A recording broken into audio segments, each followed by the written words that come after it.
আজকের গল্পটা তোমাকে নিয়েই। হ্যাঁ, তোমাকে। তোমার লাইফেরই খুব ছোট্ট একটা মুহূর্ত। হয়তো খেয়াল করেছো, হয়তো করোনি। এর আগে হয়তো এটা নিয়ে কেউ কখনো কথা বলেনি। কিসের কথা বলছি? যেদিন তুমি একা প্রথম ট্রেনে উঠলে। শুনতে খুব সিম্পল লাগছে। ট্রেনে উঠতে কি আছে, রোজই তো উঠি। কিন্তু অ্যাকচুয়ালি কি ব্যাপারটা এতটাই সিম্পল ছিল সেদিন? আগেও হয়তো বহুবার বাবা মা দাদা দিদি বা অন্য কোনো গার্জিয়ানদের সাথে ট্রেনে উঠেছো, কখনোই তেমন কিছু মনে হয়নি।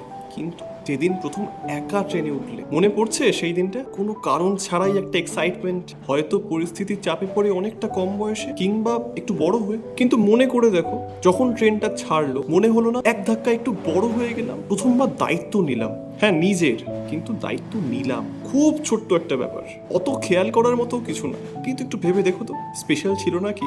এই সব ছোটখাটো স্পেশাল মোমেন্টগুলোকে গল্পবন্দি করা আমার কাজ। সেগুলো তোমরা আমাকে না পাঠালে বলবো কি? তাড়াতাড়ি ফলো করে ডিএম করো।